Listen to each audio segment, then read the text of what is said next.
స్వాగతం. వార్తల్లోని ముఖ్యాంశాలు.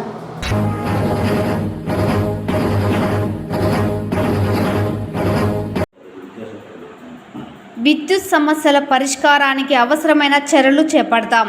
విద్యుత్ శాఖ డిఈ సుబ్రహ్మణ్య ప్రసాద్.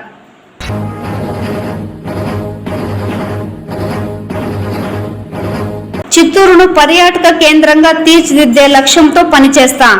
నూతన డిఎఫ్ఓ భరణి.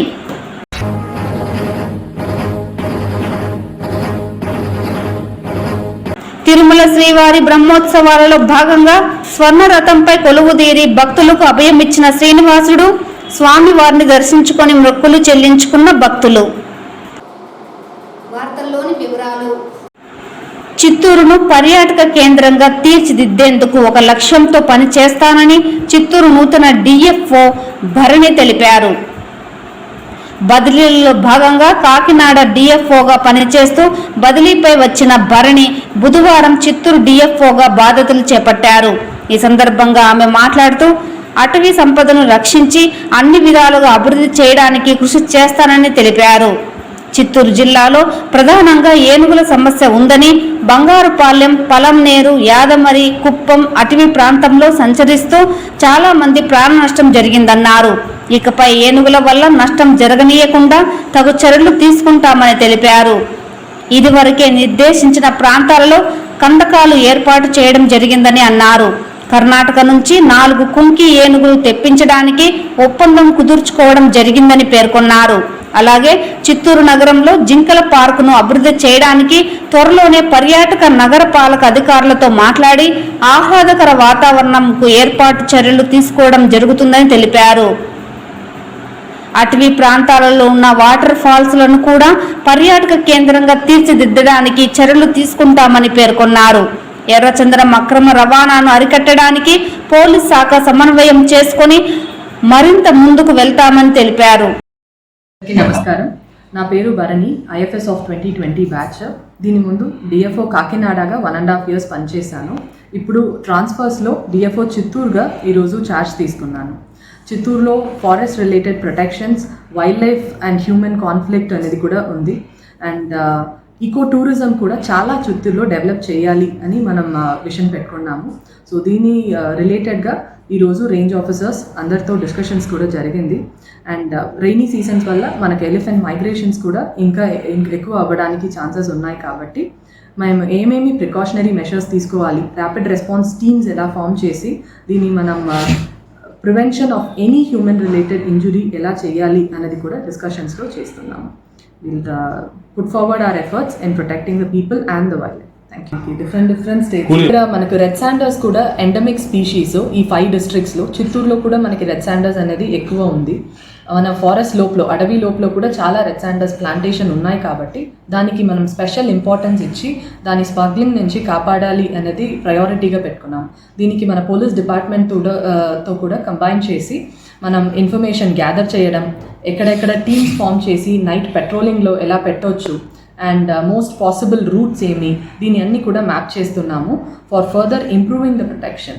అండ్ హోప్ఫుల్లీ ఈ స్మగ్లింగ్ కూడా మనం చాలా రెడ్యూస్ చేయాలి అనేది మన టార్గెట్.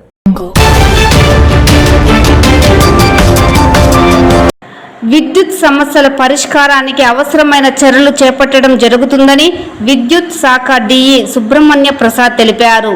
చిత్తూరు నగరంలోని తోటపాలెంలో ఉన్న విద్యుత్ శాఖ కార్యాలయంలో బుధవారం విద్యుత్ సమస్యల పరిష్కార వేదిక కార్యక్రమాన్ని నిర్వహించారు. ఈ సందర్భంగా డిఈ సుబ్రహ్మణ్య ప్రసాద్ మాట్లాడుతూ ప్రతి బుధవారం విద్యుత్ సమస్యలపైన రాష్ట్ర ప్రభుత్వం ఆదేశానుసారం విద్యుత్ సమస్యల పరిష్కార వేదిక కార్యక్రమాన్ని నిర్వహిస్తున్నామన్నారు. వినియోగదారులు ఏదైనా సమస్యలు ఉంటే ఈ పరిష్కార వేదికలో అర్జీలు సమర్పిస్తే వారి సమస్యలను సమగ్ర విచారణ జరిపి సత్వరం పరిష్కరించేందుకు కృషి చేస్తామన్నారు. గతంలో వచ్చిన సమస్యలను కూడా సాధ్యమైనంత వరకు పరిష్కరించడం జరిగిందన్నారు. పరిష్కారం కాని సమస్యలను ఎగ్జిక్యూటివ్ ఇంజనీర్ దృష్టికి తీసుకువెళ్లి వాటిని ఉన్నత స్థాయిలో పరిష్కరించే విధంగా చర్యలు చేపడుతున్నామన్నారు. ఈ కార్యక్రమంలో విద్యుత్ శాఖ సిబ్బంది పాల్గొన్నారు.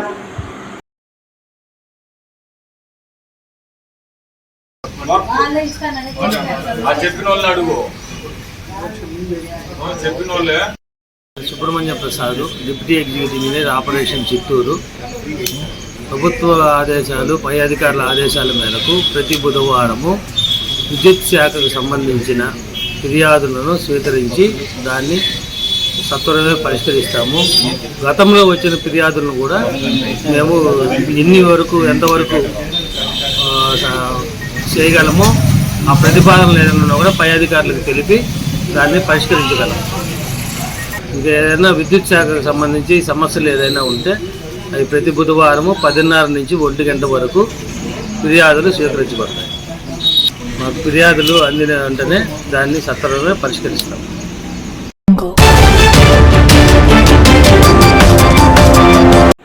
చిత్తూరు నగరంలోని దుర్గమ్మ దేవి ఆలయంలో శరన్నవరాత్రి ఉత్సవాలు వైభవోపేతంగా జరుగుతున్నాయి. ఇందులో భాగంగా బుధవారం రాత్రి అమ్మవారు సరస్వతి దేవి అలంకారంలో భక్తులను కటాక్షించారు. ముందుగా అమ్మవారిని దుర్గామాతాదేవి దేవస్థానంలో కొలువు తీర్చి ధూపదీప నైవేద్యాలను సమర్పించారు. అనంతరం ఊరేగింపుగా పల్లకి మీద తీసుకువచ్చి మండపంలో మంగళ హారతులను సమర్పించారు.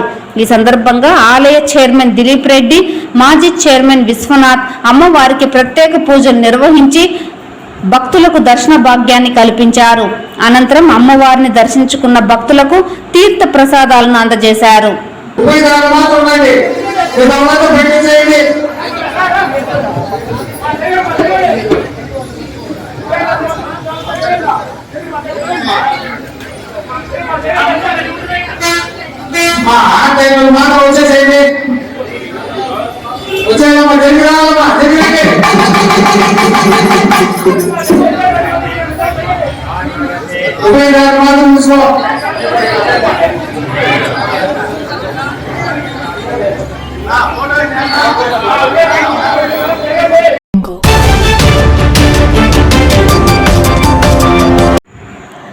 చిత్తూరు నగరంలోని కట్టమంచి చెరువులో వినాయక నిమజ్జన కార్యక్రమంలో భాగంగా ప్లాస్టర్ ఆఫ్ ప్యారిస్ తో తయారు చేసిన వినాయక విగ్రహాలతో నిండిపోవడంతో చెరువులో నీళ్లు పూర్తిగా కలుషితం అవుతోందని, అదే చెరువులో చేపల పెంపకంతో పాటు మనుషులు ఈత కొట్టడం, ఆవులు దాహార్తిని తీర్చుకోవడానికి చెరువుల వద్దకు వెళ్లడంతో అనారోగ్యం పడే అవకాశం ఎక్కువగా ఉందని, ప్రభుత్వ అధికారులు మట్టి వినాయక విగ్రహాలని పూజించండి, నిమజ్జనానికి అనువుగా ఉంటుందని పలుమార్లు విన్నవించినా మండప నిర్వాహకులు మాత్రం పెడచెవిన పెట్టి ప్లాస్టర్ ఆఫ్ ప్యారిస్ తో తయారు చేసిన విగ్రహాలను వినాయక చవితి రోజు మండపాలు ఏర్పాటు చేసి వాటిని చెరువులో, నదుల్లో వేయడం వల్ల అక్కడ నీళ్లు పూర్తిగా కలుషితం అవుతోందని, బంకమట్టి వినాయక విగ్రహాలు నీటిలో కలిసిపోతాయి. కానీ ప్లాస్టర్ ఆఫ్ ప్యారిస్ తో తయారు చేసిన ఈ విగ్రహాలు నీటిలో కరగదు అని, ఇందులో ఉన్న రసాయనిక పదార్థాలతో చెరువుల నీళ్లు కలుషితమై ప్రాణాంతకంగా మారుతుంది అని, ఇప్పటికైనా సంబంధిత అధికారులు దీనిపై దృష్టి సారించి చెరువు పరిశుభ్రతకు, పరిరక్షణకు చర్యలు చేపట్టాలని స్థానికులు కోరుతున్నారు.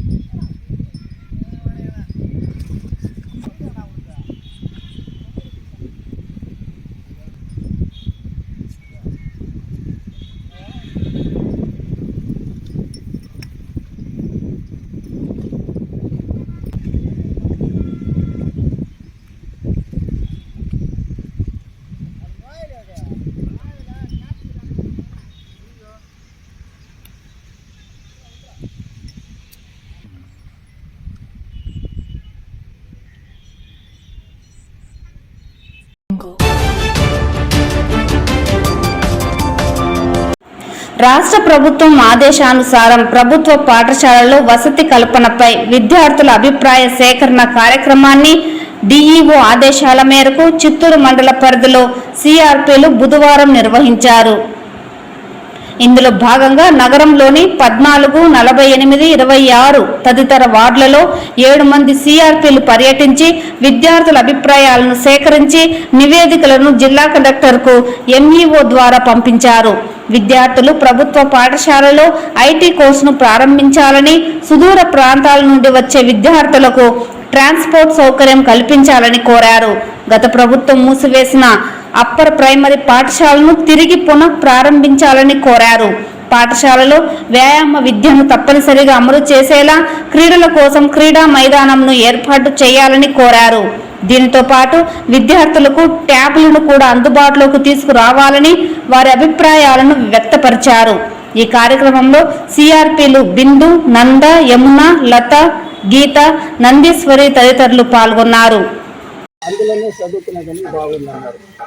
బయట నేను ఇలా పక్క తానా దగ్గర ఉంది, ఆ 4-5 కాలనీలు వేసిన చాలా బాగుంది. ఫోటోలన్నీ తీసుకొని నేను బుక్ కూడా తీసేస్తాను, దానిలో కూడా వేసినాను. తర్వాత ఎవరంటే వాళ్ళు ఇప్పుడు విలేజ్లో ఉన్నారు, ట్యూషన్ ఖర్చు పెట్టుకొని తిరగలేదు. అది వాళ్ళ ట్యాప్ వల్ల చాలా అభివృద్ధి అవుతా ఉందని చెప్తున్నారు. దానివల్ల అది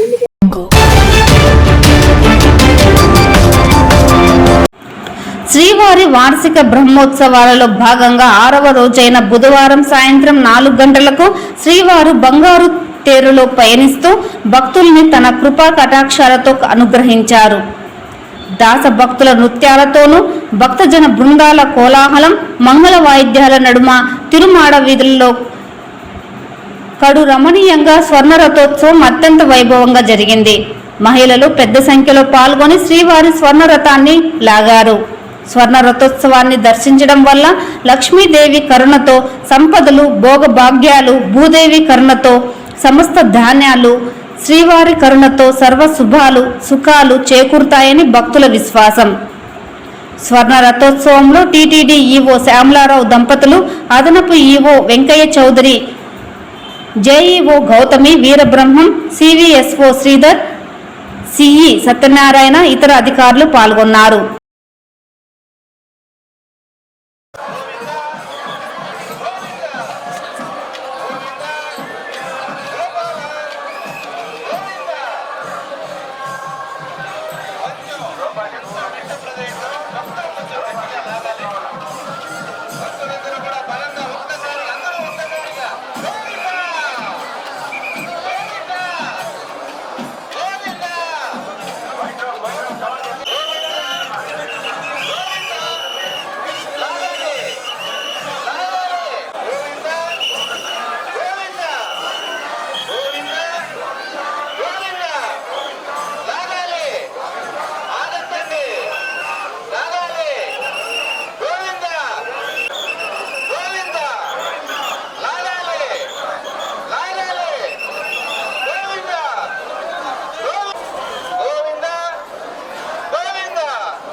దేవుడు మన భక్తిని పరీక్షిస్తున్నాడు. దయచేసి భక్తులందరూ ఒక్కసారి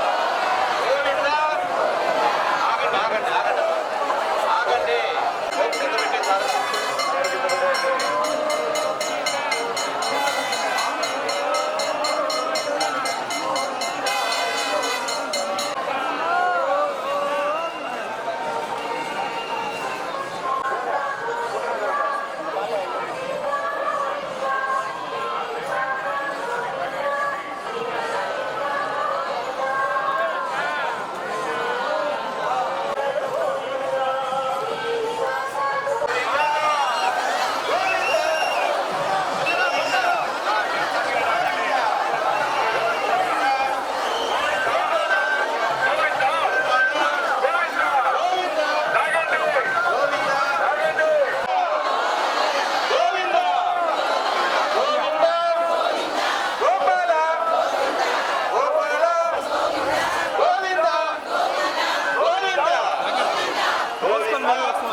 భక్తులందరూ కూడా ఎర్ర జెండా త్వరగా కొంచెం క్లియర్ చేసుకోవాలన్న అటు సైడ్.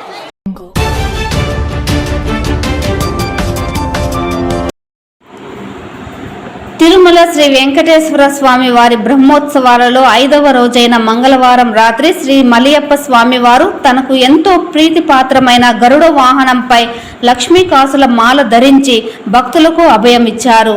సాయంత్రం 6:30 గరుడ సేవ ప్రారంభమైంది. వాహనం ముందు గజరాజులు నడుస్తుండగా భక్తజన బృందాలు భజనలు కోలాటాలు జియంగార్ల గోష్ఠితో స్వామివారిని కీర్తిస్తుండగా మంగళ వాయిద్యాల నడుమ స్వామివారి వాహన సేవ కోలాహలంగా జరిగింది. భక్తులు అడుగడుగున కర్పూర హారతులు సమర్పించి శ్రీవారిని దర్శించుకున్నారు. పౌరాణిక నేపథ్యంలో 108 వైష్ణవ దివ్య దేశాలలోనూ గరుడ సేవ అత్యంత ప్రాముఖ్యతను సంతరించుకుంది. గరుడ వాహనం ద్వారా స్వామివారు దాసానుదాస ప్రపత్తికి తాను దాసుడని తెలియజెబుతాడు. అంతేగాక జ్ఞాన వైరాగ్య ప్రాప్తి కోరే మానవులు జ్ఞాన వైరాగ్య రూపాలైన రెక్కలతో విహరించే